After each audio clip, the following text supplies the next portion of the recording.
Dear students, now we are going to discuss from electricity in 10th standard. So this topic to give the relationship between that resistant and its length and the resistant in its cross-sectional area. Okay, so let's see that topic. So based on that relation, we have to introduce that topic. So please listen. First of all, let's take one conductor.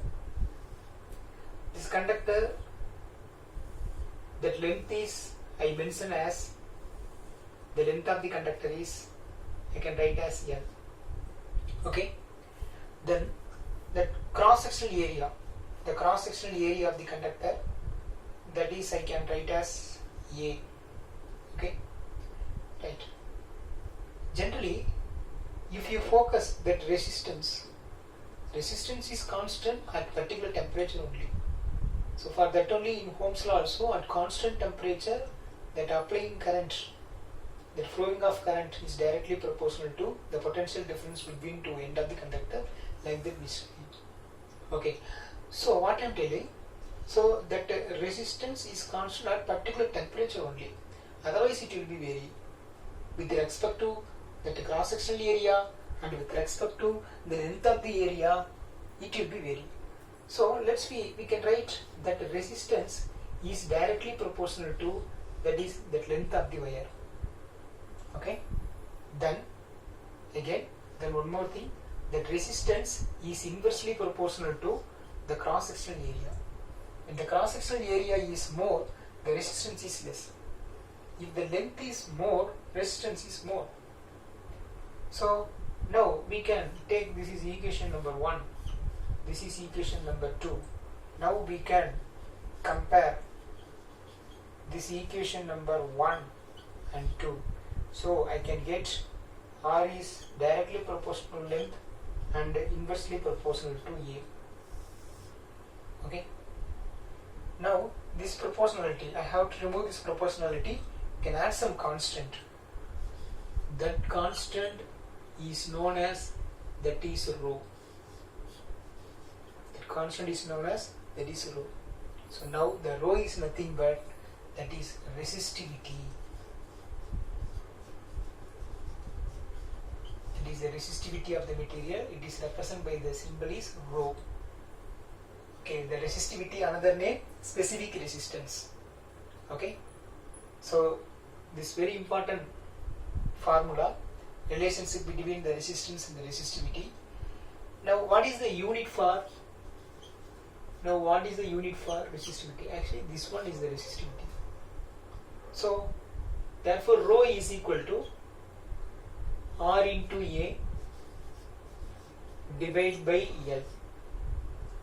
Therefore rho is equal to, resistance unit is ohm, area unit is meter square, divided by length unit is meter. So meter square will be cancelled. So I can write rho is equal to ohm meter. So this is that unit for resistivity. Okay. So this resistivity value is constant for particular metal.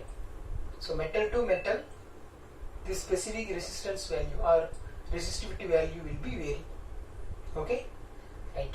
So based on that, some problem also, many more problems are there. We want to calculate the resistivity.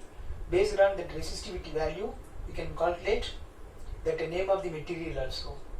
Generally, that resistivity value 10 power minus 8 ohm meter to 10 power minus 8 ohm meter to 10 power minus 6 ohm meter. Actually this is for mostly for conductor and alloy also. Okay. Suppose in the case of insulator, this resistivity value, that is 10 power 12 ohm meter to 10 power 17 ohm meter. Okay. So that resistivity value more for insulator, but generally for alloy and conductor the resistivity value is low. Then one more point. First point about that relation. First point. Second point about that unit. Third point, that resistivity value. Now I can write the fourth point. Generally, if you observe that alloy, that resistivity value very low, for that purpose only, for that purpose only we are using as a electric heater, like a water heater. Okay, we are using. Then not only that, it does not burn. Okay, it does not oxidize. So for that only we are using as a in electric water heater. Okay, for example, it is nichrome material. That is one of the alloy. Okay. Then the second thing, so alloy we can using in that electric heater or electric ion. So like that. Okay, like heater.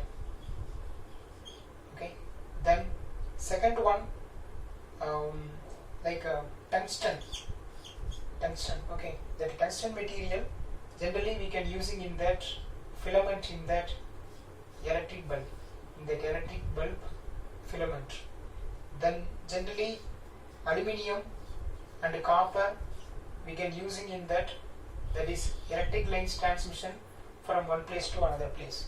Okay, so listen students, so now we know what is the resistivity, that formula, that unit, then resistivity value for conductor and insulator, then what are the materials we can using for the different home appliance, like that we discussed. Okay, thank you.